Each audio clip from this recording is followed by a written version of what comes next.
Hi, this is Sandy, Hi, this is Trina. and we are coming to you from sunny. Manteka, California. Look at that behind us. It's a Sunny beautiful, again. beautiful day. Yes. And we're here, so let's talk about it. Let's talk about it. Today we decided we were going to talk about just some various things that are, again, cliches. I know you've heard us say some things about cliches, but sometimes people make them their reality, right? And so how that reality might manifest itself in your thoughts. So specifically the thoughts about the loss of someone. And something that Sandy had brought up was comments that people made, and maybe you might want to share it yourself about. Well, you're looking for a new norm. Yeah, You've accepted the fact that might not be in agreement, but you've accepted the fact that this person is no longer with you, and that the loss is very much so real and is very much so painful. And you're looking for things to return as normal. Oh, just give it some time. Things will get back to normal. I'm sure we know the person or persons mean well yeah, by saying that. right. But the fact of the matter is, things will never be that normal as when the person was here. Meaning, there will be a new normal, just not the normal that we're used to, not the normal before the passing. Yeah, There will come a time where things will be somewhat normal to you and it'll get easier, and there will be a rhythm that's back into your life. But to say that things will go back to be the same, it will never be the same. I think it's embedded in with fear, though, to know that's the questioning, right? That Right. people question, and my life won't ever be the same. And I think No, we, it we won't. talked about this before, and it won't, right? It won't. You're absolutely right. Your life will never be the same as it was when that particular loved one was with you. And so I guess we have to sit here and say, I'm ready to accept that it'll never be the same. Or like Sandy said, I have to create a new normal. And what's normal now, Right. right? And that the thought of it is very painful in itself. Like, how could I enjoy whatever it is without this particular person? And I think we kind of trick ourselves in saying, well, I'm going to get back to a normal life. I'm going to go back to work. I'm going to visit with friends. I'm going to go out to dinner. And so we tell ourselves, we're getting back to normal. You are getting back to a life that you definitely deserve to be living, but it is not the same life. And I think when we understand that and we realize that this part of our world that this person shared, it's a very special part of who we are, what they brought into our life. And what you had with that person is very significant. So I don't want to minimize it by saying now that you've gotten to this, place of acceptance and you're going on about a new normal day. That doesn't mean you forget about them. Doesn't mean that the pain goes away. Right. It doesn't. I mean, it still will be there even years later, even with a new normal. Yes. Um, but I think, you know, we hate to hear this that yeah, it will never be the same.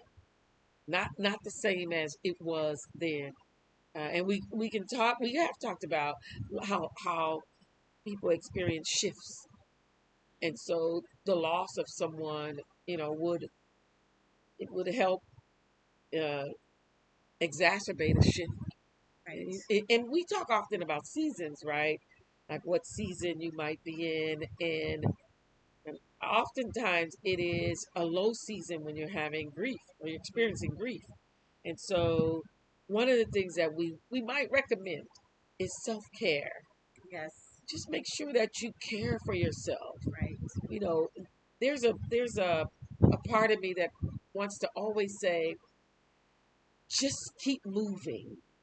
Whatever you do, even if you're in the process of creating this new normal, move.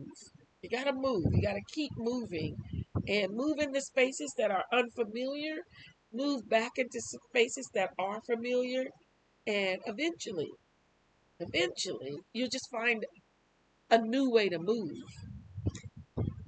And to piggyback off of that, as you're moving, I like to remind you and myself, don't forget to breathe. Don't forget to just stop, take a moment, take a real moment for you, a moment to just be still, take in the air, take in the surroundings, just check in on yourself. And I find that to be a really good tool that I use for myself, because sometimes I'm moving so fast between work, family, friends. We're just moving at a rapid speed sometimes, and we got all these things on that calendar, and we're constantly just in motion. But the self care, the stopping to move in something that's healthy for us, that's going to be directly impactful to yourself, to do something that's going to make you feel good, something that's going to encourage or motivate you or relax you or make you laugh or smile. Don't forget, you deserve that. Give yourself permission to do that. Yeah. Don't look for the permission. Don't wait for the offer. Create that space for yourself. Yeah. One of the things I was thinking about too was that how oftentimes when you are in a posture of creating a new norm, then there's this guilt that might set in, right? You feel guilty about, oh, I'm moving on, or I'm moving forward without this person here. And so that part is just it's normal to feel some heavy guilt sometimes. But I'm gonna go back to our last segment of, you know, live in peace, because that person that you want to rest in peace would want you to. Right. So I want just work on the just what's good for you. Right. It sounds selfish, but it must happen. You have to pour some time into yourself. And that's where the giving yourself permission, I believe, comes in. And I encourage you not to look at it as being selfish, or look at it as being selfish. I mean, because in order to be what we need to be for ourselves and those around us, we must take care of ourselves first. Yeah. You cannot even think about taking care of somebody else if you're not taken care of. Yeah. Because on the plane, Every plane. what happens on the plane? What Every are part plane. of the instructions that they give us when we are before we take off? Yeah. When that Yeah. oxygen mask falls, you must Yeah. first take care of yourself, Yeah. and then, and so it's no different. Yeah. Yeah. I mean that's a very good analogy too, right? That you have to, in order for me to care for you, I have to be cared for, Right. that I might have enough energy and enough oxygen to help you in Right. that way. So put your mask on first, and then you can see about the needs of the family, the friends, the work. You have to put your mask on first. I like that you said that too. That it is said on every plane. I think it should be said in every life. In Yes. order for you to really be able to care for someone else, then go ahead and put your mask on first. So we just want to encourage you. We want to be a resource for you. And we really would love your feedback. If there's something that we haven't talked about or something you want to add on to this conversation, some ideas, some suggestions, we would love to hear from you, and we would love to talk about it. And I think that we all want the same thing. We want to live in peace. Live in peace. And honor our loved ones. By doing so, Yeah. I do believe we honor them.